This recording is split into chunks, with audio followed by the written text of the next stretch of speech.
नमस्कार। मुद्दा में आपका स्वागत है। स्टूडियो में मैं रश्मि भूया शर्मा। क्या देश में लोकसभा और विधानसभा चुनाव एक साथ होने वाले हैं? यह सवाल इसलिए क्योंकि सरकार ने शायद एक साथ चुनाव कराने का मूड बना लिया है। दरअसल मोदी सरकार ने संसद का विशेष सत्र बुलाया है। यह सत्र 18 से 22 सितंबर तक चलेगा। बताया जा रहा है कि इस सत्र में एक देश एक चुनाव यानी वन नेशन वन इलेक्शन पर बिल आ सकता है। प्रधानमंत्री नरेंद्र मोदी भी अक्सर एक देश एक चुनाव की वकालत करते रहे। पिछले महीने भी राज्यसभा में चर्चा के दौरान पीएम मोदी ने एक देश एक चुनाव को समय की जरूरत बताया था। लेकिन सवाल ये उठता है कि ये सब होगा कैसे? क्या संविधान में संशोधन संभव होगा? कैसे जुटाएगी सरकार राज्यों की सहमति, खासतौर से उन राज्यों की जहां विपक्ष की सरकार चल रही है, और किन चुनौतियों से सरकार को गुजरना होगा? वही एक सवाल यह भी कि क्या इंडिया गठबंधन, जहां एक के बाद एक बैठकें कर अभी तक सिर्फ 13 नेताओं की कोऑर्डिनेशन कमेटी ही बना पाई है, उससे मोदी सरकार काफी आगे निकल गई है। पहले एक रिपोर्ट देखिए। वन नेशन वन इलेक्शन ने क्यों बढ़ाई विपक्ष की टेंशन? क्यों है जरूरत एक देश एक चुनाव की? देश को क्या फायदा, क्या नुकसान? क्या होगी सरकार की आगे की रणनीति?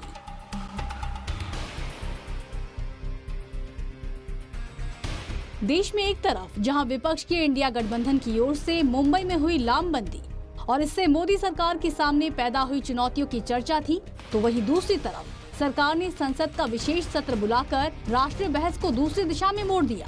हर जगह वन नेशन वन इलेक्शन की चर्चा होने लगी। माना जा रहा है कि मोदी सरकार की तरफ से बुलाए गए संसद के विशेष सत्र में इसे लेकर बिल पेश किया जा सकता है। केंद्र सरकार ने पूर्व राष्ट्रपति रामनाथ कोविंद की अध्यक्षता में एक देश एक चुनाव पर एक कमेटी बनाई है।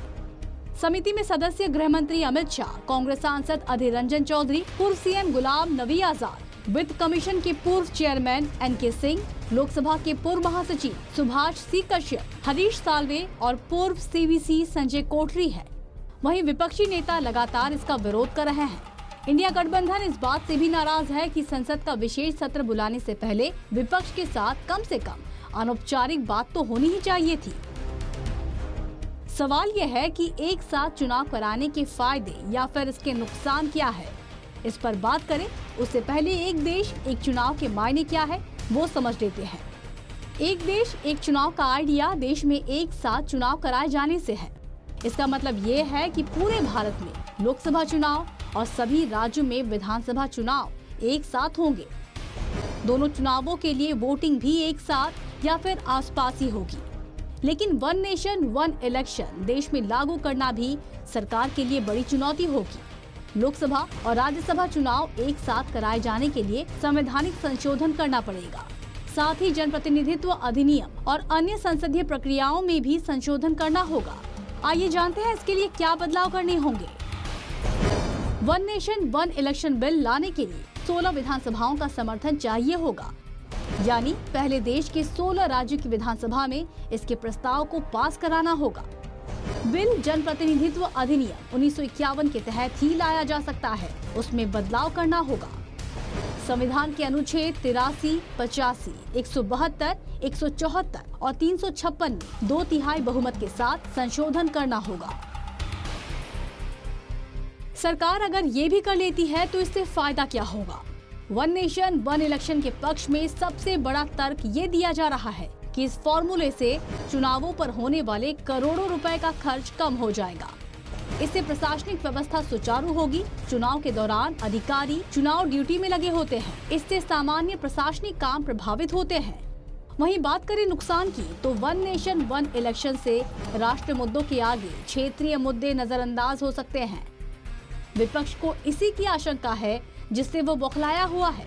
लेकिन एक देश एक चुनाव कोई अनूठा प्रयोग नहीं। आजादी के बाद देश में पहली बार 1951-52 में चुनाव हुए थे। तब लोकसभा चुनाव और सभी राज्यों में विधानसभा चुनाव एक साथ कराए गए थे। इसके बाद 1957, 1962 और 1967 में भी चुनाव एक साथ कराए गए। लेकिन फिर ये सिलसिला टूटा जब 1968, 1969 में कुछ राज्यों की विधानसभा कई कारणों से समय से पहले भंग कर दी गई थी। वहीं 1971 में लोकसभा चुनाव समय से पहले हुए थे। ऐसे में अब जब PM Modi one nation one election की वकालत कर रहे हैं तो इसमें गलत क्या है? जाहिर है जब इस प्रकार चुनाव पहले भी करवाए जा चुके हैं तो अब करवाने में क्या समस्या है। News desk report, north east live.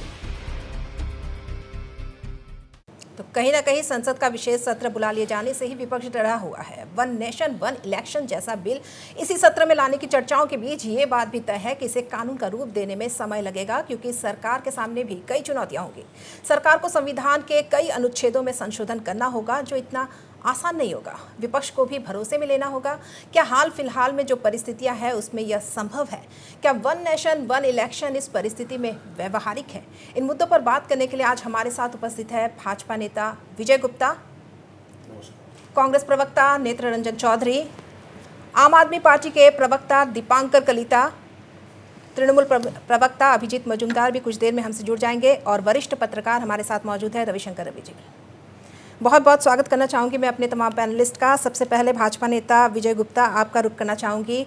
एक देश एक चुनाव की बार बार बात की जा रही है, आखिर क्यों और कितना प्रैक्टिकल आपको लगता है, देश के लिए कितना ज़रूरी है, वोटर्स के लिए कितना ज़रूरी है? आपने अभी 4 मिनट की रिपोर्टिंग में बताया ही कि कितना प्रैक्टिकल है। उसी बात को मैं कह रहा हूँ कि जब हमारा ही देश 1952, 1957, 1962, 1967 में हम चुनाव कर चुके हैं, तो ये कोई प्रयोग नहीं है, ये हमारी आवश्यकता है। आज के समय में ये एक वन नेशन और वन इलेक्शन ये नेसेसरी है, ये आवश्यकता हमारी है।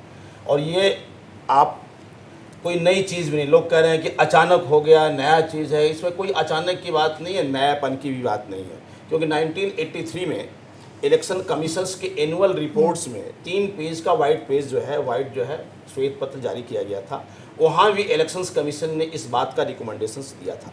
उसके बाद से आज हमारे देश के अंदर में 3 आयोग हैं। विधि आयोग है, उसके बाद से इलेक्शन कमीशन है जो चुनाव आयोग है, उसके बाद से नीति आयोग है। ये तीनों जो इम्पॉर्टेंट आयोग है इस बात को रिकमेंड करते हैं। नीति आयोग तो कहती है कि अगर ये हम करते हैं तो हमारी आर्थिक लागत कम होगी, आदर्श आचार संहिता से जो हमारे विकास डेवलपमेंट के काम रुके होते हैं वो ठीक से होंगे, सुरक्षा बलों की तैनातियाँ होती हैं, स्कूल कॉलेज में तैनातियाँ होती हैं, प्रशासनिक जो है लागत भी कम होती है, प्रशासनिक सेवाओं में बाधा पड़ती है। तो समय, संसाधन, खर्च और राजकोष के ऊपर प्रभाव न पड़े, मजबूत और स्थिर सरकार आवे। क्योंकि जब लगातार चुनाव होते हैं तो स्थिर सरकार नहीं रहती है और शासन से हट करके हमें कहीं न कहीं चुनाव में हम लग जाते हैं। तो शासन करें या चुनाव में हम लगें, तो निश्चित रूप से, और इलेक्शन कमीशन भी चाहता है कि मतदाता ज़्यादा से ज़्यादा लोग आएँ, मतदान की प्रतिशत बढ़े। लेकिन देखा गया कि 30 साल के अंदर में हर साल कहीं न कहीं किसी स्टेट में या पार्लियामेंट में ये चुनाव होते रहते हैं या दोनों ही होते रहते हैं। तो ऐसी अवस्था में आज हमारे सामने अगर आप देखें तो 2024 और 2023 में 10 स्टेट में चुनाव होने जा रहे हैं, 2024 में 7 स्टेट है पार्लियामेंट, टोटल 18 चुनाव हम करने जा रहे हैं 2023 और 24 में।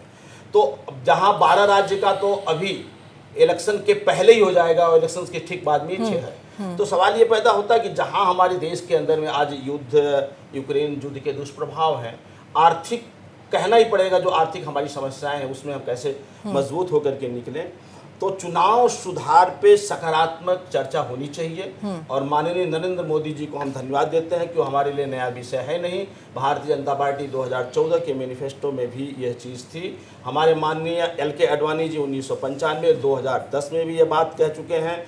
आपके कांग्रेस के ही प्रणब मुखर्जी जी, पूर्व जो राष्ट्रपति थे, उन्होंने 2017 में भी ऐसी बात कही थी। नीतीश जी कई मौके पे ये बात कहे हैं, नीति आयोग ने कही है, इलेक्शंस कमीशन में कही। तो स्वाभाविक रूप से वन नेशन वन इलेक्शंस कोई हमारे लिए नई चीज़ नहीं है, कोई प्रयोग नहीं लिए हैं और मेरे लिए असंभव भी नहीं है। इसलिए कि 2022 में मुख्य चुनाव आयुक्त सुशील चंद्र ने कहा था कि आयोग पूरी तरह से तैयार है। 2 साल पहले ही लॉ कमीशन ने सबको मांगा था कि चुनाव पे राष्ट्रीय राजनीतिक दल जितने भी हैं, चुनाव आयोग, नौकरशाह, शिक्षाविद और एक्सपर्टों से, हिताधिकारियों से भी राय मांगी गई थी 2022 में। तो स्वाभाविक रूप से 2022 में हमने ये सारा कुछ चल ही रहा है, तो कोई नई चीज़ नहीं है और होनी चाहिए। जी, नेत्र रंजन चौधरी, आपसे भी राय लेना चाहूँगी। विपक्ष जहां लोकसभा चुनाव के लिए 5 कमेटियों का गठन कर रहा था, उसी समय मोदी जी ने ऐसी कमेटी बना दी जो अब एक नेशन एक इलेक्शन पर चर्चा करने जा रहा है। कितना आप धरातल पर इसे प्रैक्टिकल मानते हैं? रश्मि जी, पहले तो ये है कि हमने, जब से हमें भी याद है, पहली दफ़ा मोदी जी को एक अजीब सी घबराहट हमको दिख रहे हैं। हम देख रहे हो एक अजीब सी एक उनका मायूसी है, अजीब सा उनका एक छटपटाहट है। वही शायद ये इंडिया जैसे फॉर्मेशन हुआ उसकी बात से ये और भी ज़्यादा होने लगा है, क्योंकि उनका जो अंडरग्राउंड करंट है, जो मौजूदा हाल क्या है, वो मोदी जी भी भले भांति उनको पता है कि हो क्या रहा है और होने वाला क्या है। इसीलिए पहले तो एक यूसीसी की बात बोलने लगे, अभी वो 1 नेशन 1 इलेक्शन वाली बात बोल रहे हैं। ये एक्चुअली ऐसा है रश्मि जी, ये ध्यान भटकाने वाली बात है और कुछ नहीं है। अब देखिए, बाकी जो है ये तर्क ये दिया जा रहा है कि खर्च कम होगा, एक ही बार में इलेक्शन होगा, वो सब बात ठीक है, लेकिन आप एक चीज़ देखिए, ये प्रैक्टिकलिटी कितना है। प्रैक्टिकलिटी कितना है? मोदी जी तो सबको 15 लाख भी देने वाले थे, वो तो काला धन भी वापस लाने वाले थे, सब कुछ कर सकते हैं। मोदी जी बरबोलापन है, बोल सकते हैं, लेकिन प्रैक्टिकली कितना डिफिकल्ट है या एग्जीक्यूशन हो पाता है इनकी, वो तो अलग बात है। बोलना है वो बोल देते हैं। अभी आप ये देखिए, क्योंकि क्यों लाया जा रहा है, इसे है कि सामने है लेजिस्लेटिव असेंबली का इलेक्शन। अब इनमें भी उनको क्या नतीजा होना है उनको भली भांति पता चल गया है अंदर की सर्वे से ही। तो उसकी बाद अगर लोकसभा का इलेक्शन होगा, इनको मतलब कहीं ये तो मुंह दिखाने लायक नहीं रहेंगे। तो इसीलिए वो चाहते हैं कि एक साथ ही इलेक्शन हो जाए। खर्च कमाने का तर्क दिया गया है, वो ठीक बात है। अगर खर्च कमाने का ही तर्क ही है तो फिर मोदी जी, मैं आपको नेट में भी मिल जाएगा, वो उनका जो चश्मा है 1.5 लाख का चश्मा पहनते हैं, 8,000 करोड़ का फ्लाइट में वो घूमते हैं, 16 करोड़ का गाड़ी में वो घूमते हैं और 10 लाख का तो सूट पहनते ही हैं। जी नेत्ररंजन जी, विरोध क्यों है? विरोध क्यों है जब अधीर रंजन को भी, जब आप लोग आ रहा हूँ, मैं संक्षिप्त में फटाफट आ रहा हूँ इसमें। अच्छा, बाकी बात यह है कि इसमें ब्रॉडली 2 टाइप का डिफिकल्टीज है, 2 कैटेगरीज में। एक तो है कॉन्स्टिट्यूशनल, जो आपकी रिपोर्ट में भी बहुत बढ़िया से देखा है। जैसे मैं तो कानून की एक्सपर्ट नहीं हूँ, लेकिन जो मेरे सम्यक नॉलेज है इससे मैं बता रहा हूँ कि आपको उसमें सभी मेंबर्स को प्रेजेंट होना होगा, दोनों सदनों में 2/3 मेजोरिटी से करना होगा, और सभी राज्यों से या तो आधे से ज़्यादा राज्यों में उसको रेक्टिफाई उनको करना होगा। तो ये इतना आसान भी नहीं है। फिर आप इसको आप टेक्निकली देखिए, मान लीजिए कल को एक नेशन एक इलेक्शन हो गया, कौन पार्टी जीता हारा वो अलग बात है, आपको छोड़ दीजिए। कल को मान लीजिए कोई एक स्टेट में कोई एक सरकार गिर गया तो क्या होगा?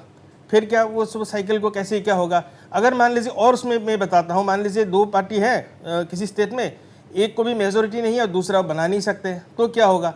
तो ये बहुत कुछ सोचने वाली बात है। अब बाकी आप जो बता रहे हो कि कमेटी बना दिया है, कमेटी में रंजन जी, पहले आप लोगों का यही ऐतराज था कि इस तरह की घोषणा कर दी जाती है, विशेष सत्र बुलाया जाता है, लेकिन विपक्षी पार्टियों को भरोसे में नहीं लिया जाता है। लेकिन जब मोदी सरकार ने जब एक कमेटी बना दी है, उसमें जैसे आपके नेता अधीर रंजन चौधरी भी उसमें थे, लेकिन उन्होंने इनकार कर दिया। आप उसमें नोट पे देखिए, वो इस तरह से बनाया जाता है और उसमें उन्हें नोट भी दे दिया कि 1 नेशन 1 इलेक्शन उसको करना है। इस तरह से कोई नोट दे के थोड़ी आप कोई कमेटी बनाओगे, पहले आप डिक्टेट थोड़ी करोगे कि ये करके दे दो, ऐसे तो नहीं होता है ना। उसको पूरा उसको एनालिसिस करना होगा, देखना होगा, तब जाके वो अपना राय देते हैं। लेकिन ये तो पहले ही उसने कमेंट दे दिया। आप देखिए ये बात, चौधरी जी ने एक बात जो कही, ठीक है, उन्होंने तो मोदी जी मायूस की बात कही, लेकिन मैं कहता हूँ कि मोदी जी मायूस ने आत्मविश्वास से भरपूर हैं और आपके प्रणब मुखर्जी ने इसकी वकालत की थी। लेकिन उन्होंने एक पॉइंट उठाया था कि अविश्वास प्रस्ताव लाने पर सरकार अगर गिर जाएगी तो 1999 में लॉ कमीशन की रिपोर्ट है कि अविश्वास प्रस्ताव अगर कोई लाता है तो उसी वक्त उसी समय वैकल्पिक सरकार के लिए भी विश्वास प्रस्ताव लाना पड़ेगा। और ये काम एकदम आसाम से, ये जो इनकी शंका है कि गिर जाएगी, गिरेगी नहीं, क्योंकि आप अविश्वास प्रस्ताव ला करके सरकार गिराते हैं, साथ साथ आप वैकल्पिक प्रस्ताव लगाइए कि हम सरकार बनाएंगे और सरकार तभी जाकर के वो विश्वास प्रस्ताव। विजय जी, मैं वही बोल रहा हूँ, ये इतना आसान भी नहीं है। ये जो है लॉ कमीशन ने है, तो ये उसका एक उपाय है। आपने जो सही बात कही है, और आपने संविधान की बात कही, अनुच्छेद जो है 83 है, 85 है, 172, 74, 356, स्वाभाविक उसमें इसमें संशोधन करने की जरूरत पड़ेगी। तो ये आपके सलाह से, आपके मत से ही, और लोकसभा और राज्यसभा में 2/3 बहुमत से ही पास होगा। तो हम इसकी चर्चा कर रहे हैं और हम आपको स्वागत करते हैं कि आप आइए, चर्चा में भाग लीजिए और देश के अंदर में चुनाव सुधार कार्यक्रम के लिए अग्रणी भूमिका। वही तो बातचीत तो कम से कम होनी चाहिए। एक और मैं पहलू उसमें रश्मि 1-2 सेकंड होगा कि बाकी लोग भी बात करना है। इसमें और एक मुद्दा है जो शायद बहुत लोग डिस्कस नहीं कर रहे कि हम एक नेशन एक इलेक्शन की बात कर रहे हैं, लेकिन एक नेशन एक वोटर लिस्ट भी तो हो। क्योंकि आप लोकसभा और विधानसभा में देखिएगा, एक वोटर लिस्ट होता है और जो लोकल बॉडीज की वोटर लिस्ट इलेक्शन में होता है वो अलग टाइप का होता है। स्वाभाविक तो वो भी तो होना चाहिए ना, इसके बारे में कोई डिस्कस नहीं हो रहा है। ये जैसे ही होगा ये होगा पक्का। जी जी, बातचीत हम जारी रखेंगे, और भी पैनलिस्ट हमारे साथ है, लेकिन फिलहाल एक ब्रेक ले लेते हैं।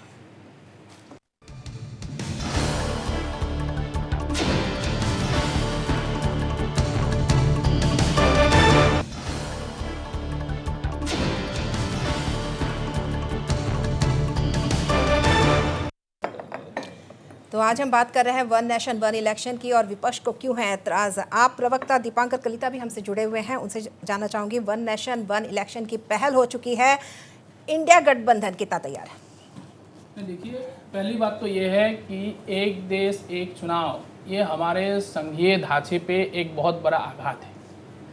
भारत की जो प्रजाशाही है ये संसदीय लोकतंत्र के ऊपर निर्भर है, और भारतीय जनता पार्टी जो है वो संसदीय लोकतंत्र पे नहीं, प्रेसिडेंशियल डेमोक्रेसी पे विश्वास रखती है। इसीलिए वो एक देश एक चुनाव की बात कर रही है, जबकि एक देश एक चुनाव होने से हमारे देश के जो गरीब, पिछड़े, दलित, आदिवासी, इनका जो प्रतिनिधित्व है संसद में वो खत्म हो जाएगा। क्योंकि ये हमारा जो देश में 1 लाख से ज्यादा जातियां और जनजातियां है, अगर एक ही दिन में विधानसभा और लोकसभा का चुनाव होगा तो नेशनल मुद्दे पे चुनाव होगा, लोग राष्ट्रीय मुद्दे पे मत देंगे। मोदी जी हमेशा कहते हैं जब चुनाव आता है 543 सीटों पे आप हमको देख के मतदान करो, कैंडिडेट को मत देखो। वो जब होगा तो उस समय क्या होगा, लोग अपने स्थानीय मुद्दों को भूल जाएंगे। ये सबसे बड़ी बात है। कोई लड़का गांव में मेहनत कर रहा है, ना वो भाजपा से है ना वो कांग्रेस से है, लेकिन वो अपने चुनाव क्षेत्र में जो विधानसभा का क्षेत्र है उसमें वो काम कर रहा है, वो मेहनत कर रहा है, संघर्ष कर रहा है, संघर्ष के राजनीति से वो आगे बढ़ना चाहता है, उसको लोग उस समय अनदेखी कर देंगे। लोग राष्ट्रीय मुद्दे के ऊपर कमल के निशान पे हो, हाथ के निशान पे हो मतदान कर देंगे। इससे जो होगा, हमारा जो गरीब पिछड़ा तबका है, हमारे जो छोटी छोटी जातियां है, उनको संसद में प्रतिनिधित्व नहीं मिलेगा। इससे हमारे देश के लोकतंत्र को खत्म होने की बात आएगी। अभी जो गुप्ता साहब ने कहा कि 51 से 67 तक नेहरू के जमाने में, इंदिरा जी के जमाने में चुनाव एक साथ होते थे, यही तो वजह है जिसके वजह से इमरजेंसी लगी।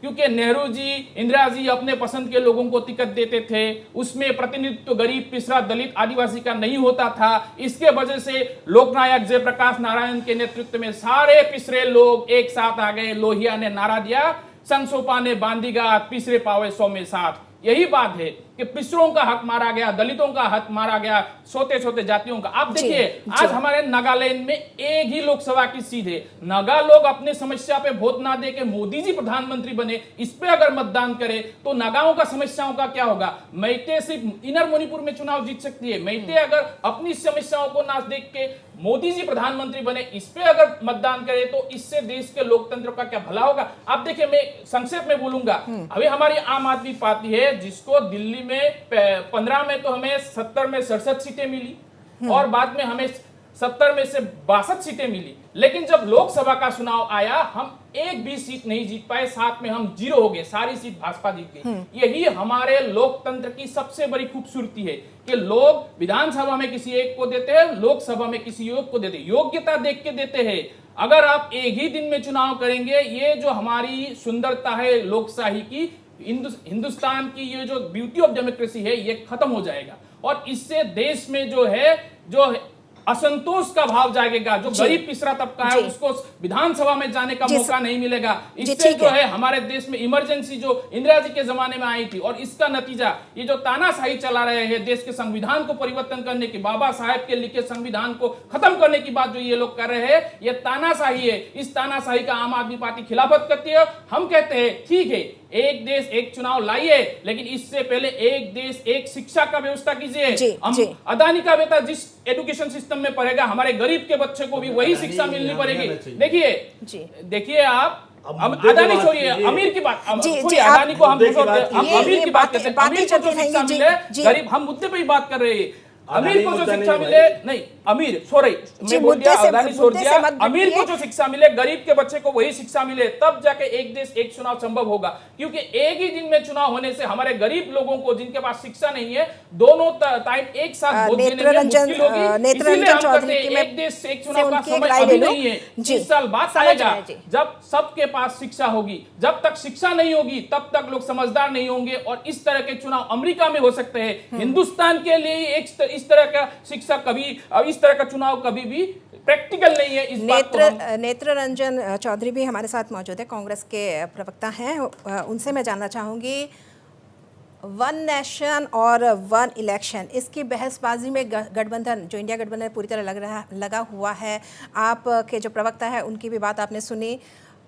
आपने तो, आपकी जो गठबंधन है उसने अब तक पीएम के कौन होगा चेहरा वही तय नहीं किया है। मुंबई में 2 दिन की बैठक हुई और नतीजा क्या निकला? Coordination committee. क्या कोऑर्डिनेशन कमेटी बना लेने से ही मोदी जी या भाजपा को हराया जा सकता है?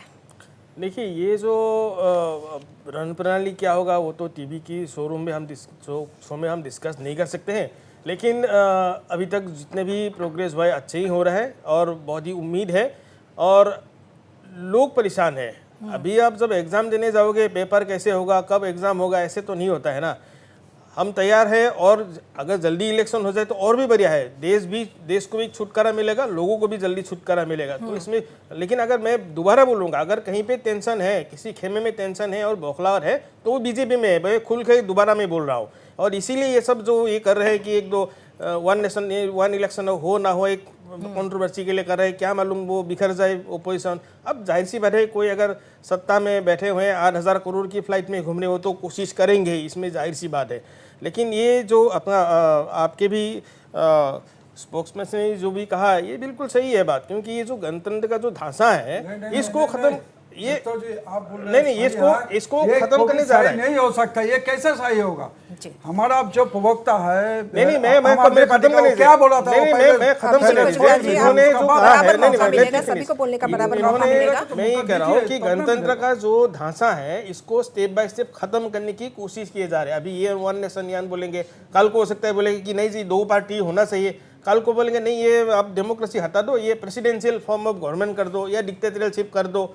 तो ये स्टेप में जा रहे हैं और यही एक्चुअली खतरा है। इससे लोगों को बिल्कुल, लोगों को भी समझ में आ रहा है और इसी दिशा में लोग जा रहे हैं। जी, अभिजीत मजुमदार जी का रुख करूंगी। आप किस तरह की प्रतिक्रिया दे रहे हैं? इन्होंने जो कहा, इन्होंने कहा है नेत्र रंजन चौधरी ने, आप उससे सहमत नहीं लग रहे हैं? देखिए, हम नेत्र रंजन चौधरी का बात का नहीं बोल रहे, गुप्ता जी का बात का नहीं बोला। हमारा आम आदमी पार्टी जो बोला है, जो इस टाइप का होने से जो लोकल मुद्दा है वो निकल जाएगा। एक तो बात सुन लीजिए, ये जो लेके आ रहा है, ये जस्ट अभी बीजेपी बा हमारा प्राइम मिनिस्टर देखा है, जब अभी 5 राज्यों का निर्वाचन आ रहा है, उसमें पाँचों में ही हारेगा, ऐसा स्थिति। वो लोग का भी रिपोर्ट है अंदर का।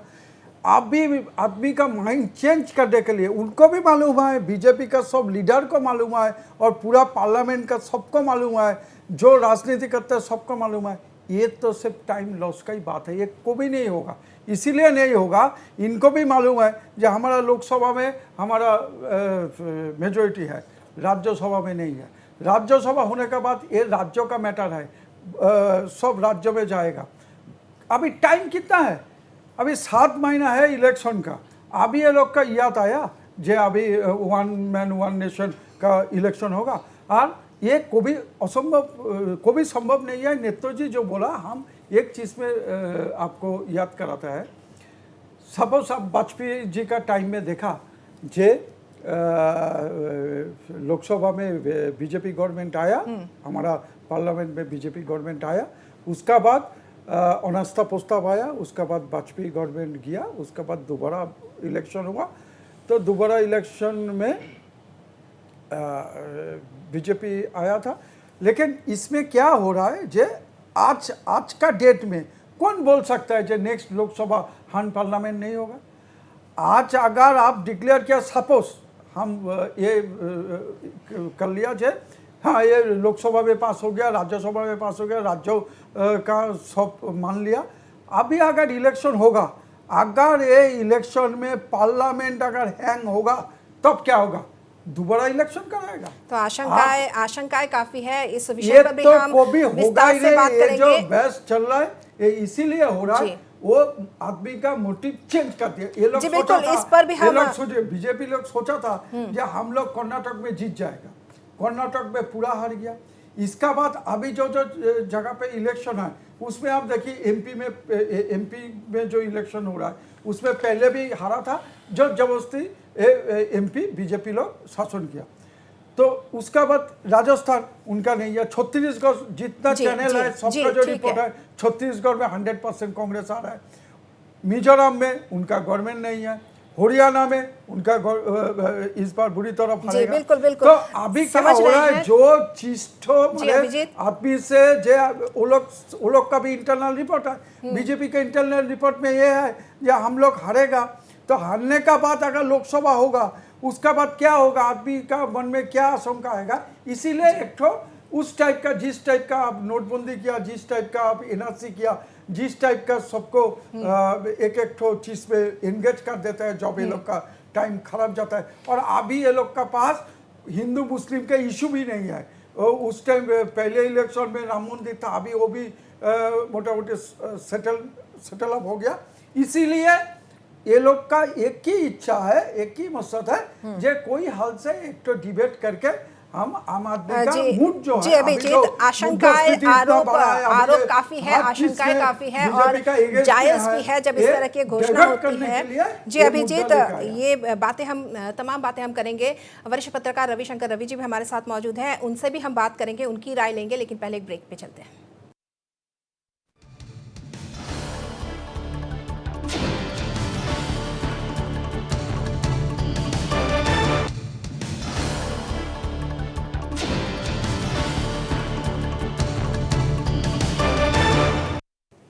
आज हम बात कर रहे हैं वन नेशन वन इलेक्शन की, और ये कितना प्रैक्टिकल है, विपक्ष क्यों ऐतराज़ कर रहा है, तमाम सारी बातें हो रही है। रविशंकर रवि जी हमारे साथ मौजूद है, वरिष्ठ पत्रकार। मैं उनसे उनकी राय लेना चाहूँगी कि एक देश एक चुनाव के खिलाफ तमाम जो है वो बयानबाजियाँ हो रही है। आप क्या सोचते हैं इस बारे में, अगर इस हाल फिलहाल में ये कितना प्रैक्टिकल है? और ऐसा भी कहा जा रहा है यह संघीय ढांचे के विपरीत होगा, लोकतंत्र के खिलाफ होगा। क्या ये सब तर्क जो है वो सही लग रहा है? देखिए, विरोध तो इसलिए इसका हो रहा है कि ये राजनीतिक तरीके से इसको पेश कर दिया गया। अगर ये सभी दलों की सर्वदलीय मीटिंग में इस तरह का प्रस्ताव आता है कि सरकार इस विषय पर सोच रही है और हम लोगों को आगे बढ़ना है। दूसरा ये है कि अभी जो ये मुद्दा इस तरह से उछला है, ये ऐसा नहीं कि अगले लोकसभा चुनाव इसी के आधार पर होने जा रहा है। ये प्रक्रिया इतनी आसान नहीं है और इतने कम समय में पूरी भी नहीं होगी।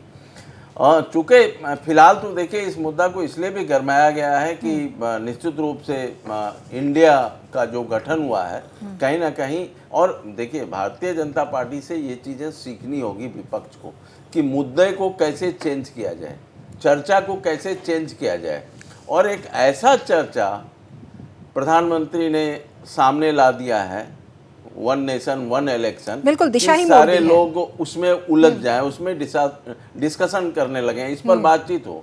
दूसरी ये बात है कि लोग ये बात बोल रहे हैं कि सिर्फ लोकसभा और विधानसभा का चुनाव, वो नहीं है। इसके पहले जो प्रस्ताव हुए थे उसमें था लोकसभा और विधानसभा के चुनाव एक साथ होने का। इस प्रस्ताव में शहरी निकाय और ग्राम पंचायत को भी जोड़ा गया है, माने ग्राम पंचायत से लेकर लोकसभा तक के चुनाव एक साथ होंगे। और इसके लिए संविधान में कम से कम 6 संशोधनों की जरूरत पड़ेगी। पंचायती राज एक्ट जो है उसमें भी संशोधन करने की जरूरत पड़ेगी। बाकी संशोधनों के बारे में, एक्ट के बारे में गुप्ता जी ने अभी बताया। तो ये सारी चीजें जब हो रही हैं, दूसरा ये है कि ये तो सुनने में बहुत अच्छा लगता है और देश की इकोनॉमी के लिए भी ये अच्छी बात है अगर हम इकोनॉमी के नज़रिए से चीज़ों को देखें कि पैसे कम खर्च होंगे, फोर्स का मूवमेंट बार बार नहीं होगा, आचार संहिता के नाम पर जो दिक्कतें होती हैं, योजनाएं रुक जाती हैं, वो कम समय उनको लगेगा, आचार संहिता एक ही बार लागू होगी। ये सारी चीज़ें सुनने में भी अच्छी लगती हैं, लेकिन भारत जैसे देश में यह प्रैक्टिकल नहीं लगता है। वह इसलिए नहीं लगता है कि अगर प्रैक्टिकल होता तो पहले के जो 3 चुनाव कराए गए एक साथ राज्यों का, वह प्रयोग अगर सफल रहता तो आज वह परंपरा बन जाती। अभी तक कोई कानून नहीं बना है, पहली बार कानून बनाने की बात हो रही है। इसके पहले ये प्रस्ताव था। तो जो और ये जो कहा जा रहा है कि निश्चित रूप से इसमें जो क्षेत्रीय दल हैं उनका अस्तित्व खत्म हो जाएगा। क्षेत्रीय लोगों की जो भावनाएं हैं, जो उनकी आकांक्षाएं हैं, उनको चुनावी मुद्दा में जगह नहीं मिलेगी। और राष्ट्रीय मुद्दे इसमें हावी होंगे निश्चित रूप से, क्योंकि जब लोकसभा का चुनाव आएगा तो तमाम राष्ट्रीय दलों के नेता राष्ट्रीय मुद्दे पर देश के लोगों से वोट मांगेंगे।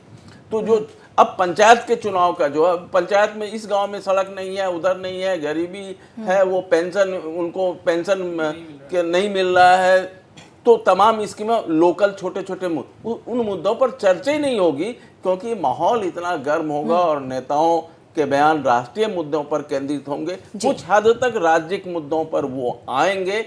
इसीलिए विचार विमर्श हो रहा, ठीक है, एक पहल शुरू हुई है, लेकिन फिलहाल ये तुरंत आने जा रहा है ऐसा मुझे नहीं लगता है। जी विजय गुप्ता जी, जिस तरह की बातें हो रही है, राह आसान नहीं नज़र आ रही है। संविधान में संशोधन कितना आसान होगा और जो अन्य राज्य हैं उनकी सहमति लेना कितना आसान होगा, क्या लग रहा है? और ख़ासकर हम अगर बात करें जहां विपक्ष की सरकार चल रही है। देखिए रश्मि जी, ऐसा है कि जो आशंकाएं उठाई गई, ये आशंकाएं हाइपोथेटिक कर रहे हैं। रियलिटी क्या है, मैं आपको बताऊं कि जब हम चुनाव करते आ रहे हैं और आज चुनाव हो रहा है, ये मतदान जब होता है तो ये डिपेंड करता है मतदाता के ऊपर में और राष्ट्रीय जो जितने भी राजनीतिक दल हैं उनके ऊपर में और उनके कार्यक्रम पे, उनके कार्य पद्धतियों पे। मतदाता को इतना बेवकूफ़ अगर हम लोग समझते हैं स्टूडियो में बैठ करके कि मतदाता ये वो भ्रमित हो जाएगा, दलितों को, गरीब को, पिछड़ा को नहीं मिलेगा। क्यों नहीं मिलेगा? कौन सी राजनीतिक पार्टी नहीं चाहती है कि हम दलित, गरीब और पिछड़े को हम रिप्रेजेंटेशन दें? अगर कोई राजनीतिक दल नहीं देते तो इंडिपेंडेंट वो चुनाव लड़ सकता है और अगर कोई अच्छा उम्मीदवार है, उसकी अच्छी नीतियां हैं, कोई राजनीतिक दल अच्छा काम करती है, उसकी अच्छी नीतियां हैं, उससे प्रभावित होकर के मतदाता चुनाव में जाता है और अपने मत का प्रयोग करता है। ये एक स्वस्थ परंपरा है। ऐसी स्वस्थ परंपरा की हमारी आशा है, लेकिन हम आशा कर रहे हैं, हम विश्वास से भरपूर हैं, आत्मविश्वास से भरपूर हैं और इधर में लोग जो हैं उसको क्या आशंकाओं से कहते हैं कि संविधान को खतरा है। संविधान को कहीं कोई खतरा नहीं। हम तो कह रहे हैं कि संविधान संशोधन की जहाँ जहाँ गुंजाइश है, वो 83, 85, 172, 74, 356 और 2(1) में भी जहाँ भी है उसको कराया जाएगा, चर्चा कराया जाएगा, आपसे बहस की जाएगी, आपसे बात की जाएगी, कमेटी है।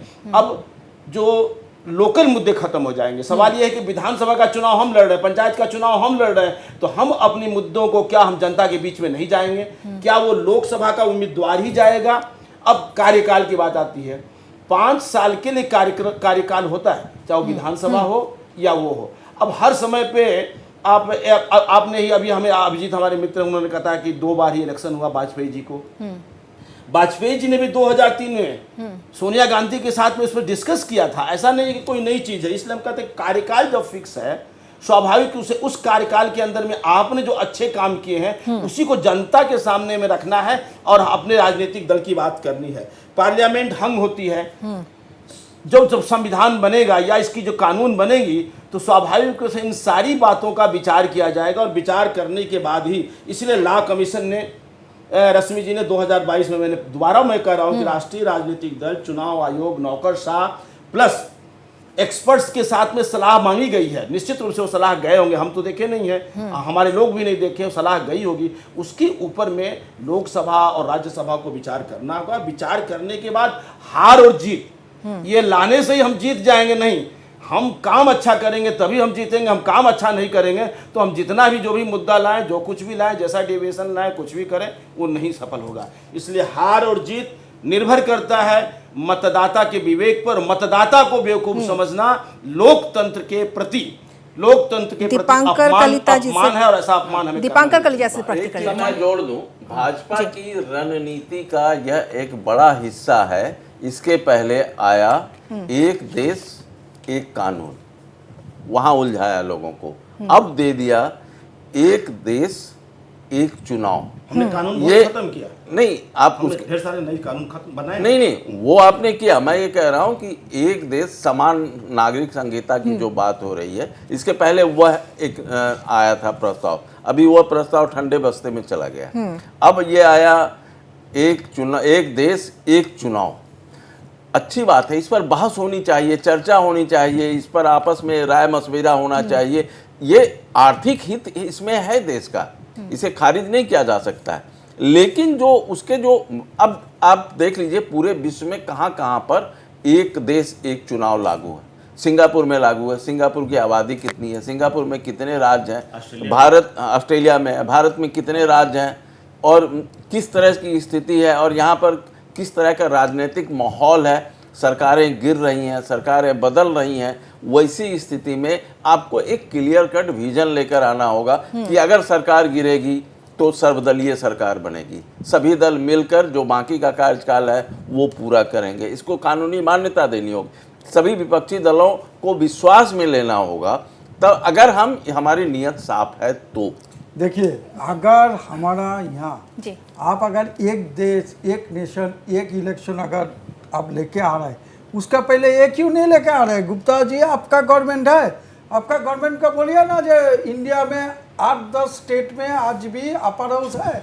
हमारा यहाँ अपर हाउस कंप्लीट होने का बाद असम में आपका कंप्लीट का बाद लोकसभा में पास हो गया, राज्यसभा में पास हो गया, अपर हाउस भी कंप्लीट हो गया, उसका बाद ये अपर हाउस नहीं होके उसको विधानसभा बना दिया। तो ये सब मुद्दा स्टेट से लेना चाहिए। मैंने पहले भी कहा था कि आज आवश्यकता है रिफॉर्म्स की। सभी लोग इस मुद्दे से परेशान है। देखिए, जनता भी परेशान है, राजनीतिक दल भी परेशान है। आप सिर्फ बीजेपी को, कभी चुनाव सुधार की बात आती है तो आप खाली बीजेपी को इंगित मत कीजिए, वो टोटल कार्यक्रम को अपने हाथ में देखिए कि इसमें सुधार कैसे लाया जा सकता है। आपकी सारी आशंकाएं जो हैं, उस आशंकाओं को आपको रखने का या आपका दायित्व बनता है। उस आशंकाओं को हम सामने रख करके ही किसी निर्णय पे पहुंच सकते हैं। और चुनाव सुधार आवश्यक है, ये मैं एक बार नहीं 3 बार बोलता हूं कि आवश्यक है, आवश्यक है। आप आगे बढ़ के आइए और अपना जो है सकारात्मक कदम बढ़ाइए। गुप्ता जी एक ही बात बोल रहा है, जे आपका जब मुद्दा लेके आएगा, स्टेट का भी जो मुद्दा है जिसमें स्टेट का अच्छा होगा वो मुद्दा भी साथ में ले आना चाहिए। और एक बात है, आज जो आप लोग एक देश एक नेशन एक वोट जो लेके आया, अभी तो 7 महीना पहले क्यों लेके आया? आपका मन में अगर सत इच्छा है, आपका मन में आप लोग का जो डिसीजन है बीजेपी का, सब सिद्धांत ही तो हटोकारी सिद्धांत। आप देखिए, नोटबंदी लेके आया, किसी से परामर्श नहीं किया, वो काफी समय से कुछ कहना चाह रहे हैं, उनकी प्रतिक्रिया आज भी हमारी बातों को हाइपोथेटिकल कहा। मैं एक प्रमाणित बात कहता हूँ। असम में लास्ट टाइम जो एक साथ लोकसभा और विधानसभा के चुनाव हुए वो सन 1996 में हुए। उस समय पूरे असम के गांवों में असम गण परिषद की लहर थी। उस समय हमारे गुवाहाटी लोकसभा क्षेत्र में भारतीय जनता पार्टी के कैंडिडेट थे सम्मानित भूतपूर्व IPS हिरेंद्र कुमार भट्टाचार्य जी। हमारे गांव में एक मैसेज गया कि हम लोग तो विधानसभा में हाथी के निशान पर ही मत डालेंगे, लेकिन जो हिरेंद्र भट्टाचार्य जी ने हमारे असम के लिए, असमिया जाति के लिए जो कष्ट किया, इसके लिए हम उनको लोकसभा में भेजेंगे। ये हमारे लोगों के बीच में एक आम राय थी, हमारे गांव में ये राय थी। लेकिन चुनाव के 3 घंटे के अंदर इतनी अफरा तफरी हुई, लोग कहाँ पे फूल पे बटन दबाना चाहिए, मोहर लगाना चाहिए, कहाँ हाथी पे बटन मोहर लगाना चाहिए, इतनी अफरा तफरी हुई। अशिक्षित तो छोड़िए, शिक्षित लोगों ने गलती कर दी, लाल बैलेट पे आपका हाथी में लगाना चाहिए तब फूल में लगा दिया।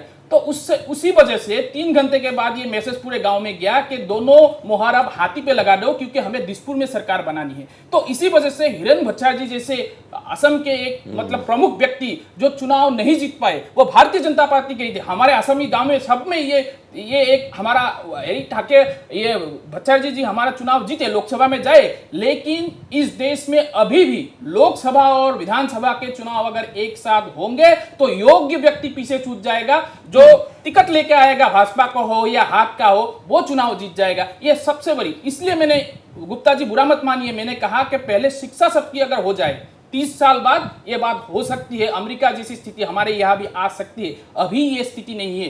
बाद में गुप्ता जी ने बहुत एक लोकसभा का उदाहरण पूरे देश के चुनाव सुधार के कार्यक्रम को, नीतियों को प्रभावित नहीं कर सकते। एक उदाहरण दिया है, इतने सैकड़ों उदाहरण होंगे सर। मैं आपको एक बात बताता हूं, जो इन्होंने कहा कि चुनाव के खर्चे की बात, अभी से जो पूंजीपति है 10 लाख करोड़ रुपया लेके देश से भाग गए। अभी चुनाव का खर्चा 69,000 करोड़ रुपए की है। अगर देश का दलित, पिछड़ा, वंचित लोग इससे चुनाव से आगे बढ़ते हैं, मैं तो समझता हूं कि 2-3 साल में चुनाव होने चाहिए, 2-3 बार चुनाव होने चाहिए, विधानसभा के, लोकसभा के अलग चुनाव होने चाहिए। इससे अगर कमजोर तबका मजबूत होता है, देश का कमजोर, अगर कुछ ही चंद ही लोग हमेशा देश पे राज करते रहेंगे, कोई चंद्रमा पे जाएगा, कोई मंगलयान पे जाएगा, कोई 5 साल तक करना है, हर जन नहीं करेगा। नहीं, देखिए 60,000 लोग खर्चा हुआ है, 60,000 खर्चा किए थे आप, हाँ, उसके उससे पहले ज्यादा 30,000 था, खर्चा उसके बाद होता है। 30,000 था। एक एक स्टेट का 400-700 करोड़ रुपया लगता है। हर स्टेट का अलग अलग चुनाव करें, कितना रुपया बन देखिए जाएगा? सर, इतना खर्चा आचार तो हुआ संहिता है, लगा देंगे, विकास रुक जाएगा। पूंजीपति लोग जो आचार देश को संहिता लूट लगा रहे हैं, देते हैं। उसका खर्चे की बात आप नहीं करते, लेकिन चुनाव उस विषय में देखिए- आप उस विषय पे देखिए, आ जाइए, एक हम बात पूंजीपति देखिए- को समर्थन नहीं करते जी, हैं। विजय गुप्ता हम जी गरीब, और गरीब, दीपांकर जी, दलित, गरीब पिछड़ा चलिए, चुनाव- के लिए हमारी सरकार है, देखिए, चुनाव जो आदिवासियों है, के लिए गरीब है, के लिए- अनुसूचित जनजातियों के लिए है हमारी सरकार। हमारी चुनाव सरकार जो होता है वो भाग नहीं कमजोर- करती है। देखिए, आप नरेशन देते हैं इनकम गरीब जनरेशन का भी चुनाव एक माध्यम है। चुनाव होने से प्रेस के लड़के से लेके पोस्टर लगाने वाले लड़के से लेके जिंदाबाद देने के लड़के तक हर किसी को कुछ ना कुछ तो मिलता है। जो धन्ना से है उनका काला पैसा गरीब के हाथ जी, में आता है। जी, ठीक चुनाव है। ये नहीं होता कि चुनाव केवल फालतू खर्च होता है। चुनाव के दीपांकर माध्यम जी, से काला धन ठीक है, हम जो होता है बातें जारी गरीब के हाथों में रखेंगे। आता है। चुनाव से गरीब ये तबका आप आगे बढ़ता चाहते है। हैं कि गुप्ता देश जी, के अंदर में दीपांकर काला जी, धन हो, हम- करप्शन बढ़े। हाँ, ये है। ये आप चाहते हैं, ये नहीं, चाहते नहीं, हैं कि नहीं, करप्शन हो, नहीं काला चाहते। धन बढ़े, नहीं, ये और मैं चुनाव के practically- आप माध्यम से practically नहीं बोल रहे हैं। चुनाव के माध्यम से चुनाव काला के धन का माध्यम उपयोग से करने के चर्चा लिए हम आप जारी चाहते हैं। रखेंगे। फ्लैक्स बनाने से लेके हर लोगों को इससे आपका ये रोजगार विचार मिलता है। एकदम स्पष्ट नहीं, हो नहीं, गया। काला आप धन देखिए, से चुनाव आप लोग- करवाना चाहते हैं, काला धन नहीं, इनके पास में है। काला धन इनके ये दो चर्चा हम मंत्री जारी जेल में रखेंगे। हैं। जारी इनके रखेंगे, दो चर्चा मंत्री लेकिन जेल में पहले हैं। मेरे मुंह में मत